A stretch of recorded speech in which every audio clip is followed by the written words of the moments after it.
Hey guys, it's Ryan DeGraff here.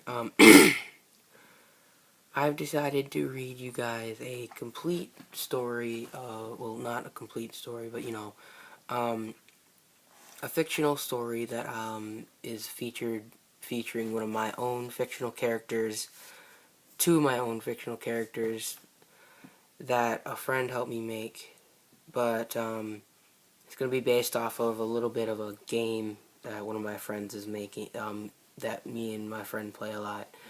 So today I'm just going to read you the first chapter, and if you guys want more of it, let me know. So the story is called The Legend of Charlie, The Wrath of Metari, by Ryan DeGraff.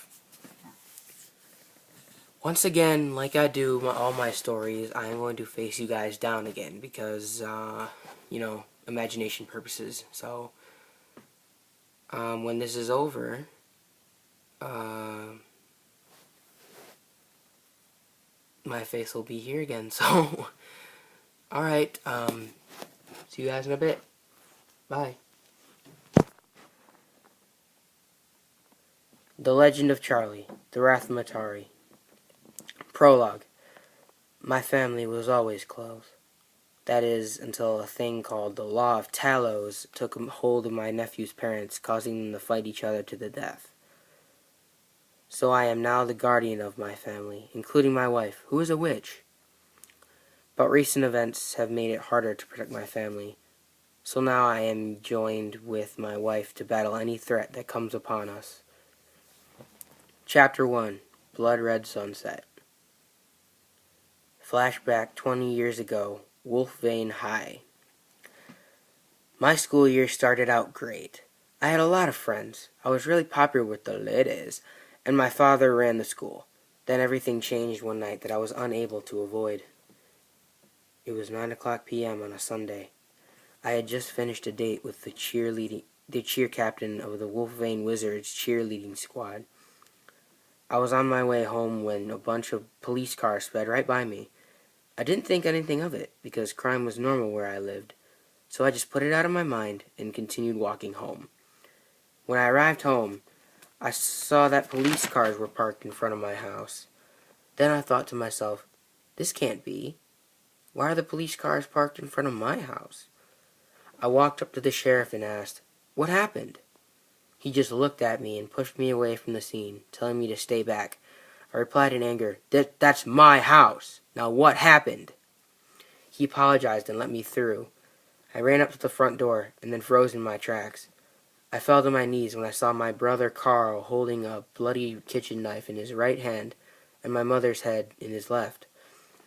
He was facing away from me and turned around when he heard me whisper, what have you done? He just laughed and said, I have done us a favor. I have freed us from our abusive parents. He laughed again and continued, just think, no more cigarette burns, no more beatings, no more limitations on what we were allowed to do. Charlie, we are free. I collapsed to the floor and cried many angry tears. Carl tried to approach me. When he was right in front of me, I grabbed him by the throat and started to strangle him. The cops tried to stop me, but I just ignored them. Carl was just about to pass out, but before he did, I threw him against the wall and slammed his head against it, repeatedly yelling, what in God's name is wrong with you, Carl? Why would you do this to us? Now we are all alone. Do you hear me? All alone! Before he had a chance to respond, I gave him a serious sucker punch, causing him to cough blood up. I then began to run from the house. Before I reached the front door, I said with much anger and hatred in my voice, you are not my brother, and you never will be. I then ran to my girlfriend's house where I planned to stay the night. My girlfriend's name was Nicole. She was the girl I dated right before I went home. When I arrived, I knocked on the door expecting Nicole to answer, but no one answered. I went around back, and sure enough, the back door was open. I walked inside expecting to see her watching the news, but when I went to the living room, she was nowhere to be seen. That is when I heard the sounds of pleasure coming from Nicole's room.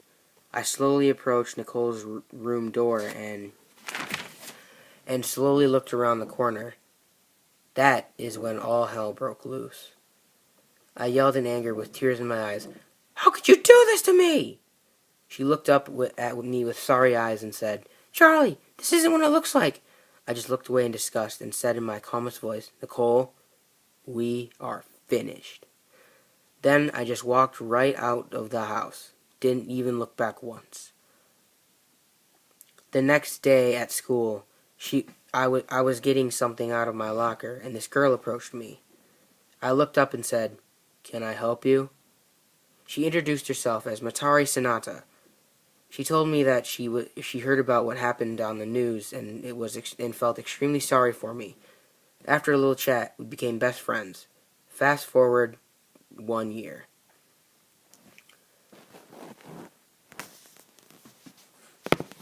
So that was chapter 1 of The Legend of Charlie, the Wrath of Metari. So far the Wrath part hasn't come in, so it's kind of a weird name right now. But it'll soon have its meaning in maybe a few more videos of this. So, if you want me to write more of this and read some more on YouTube, put it in the comments, especially Eric, because I talked to Xavier Manning recently. I heard you know him, Eric, so yay. So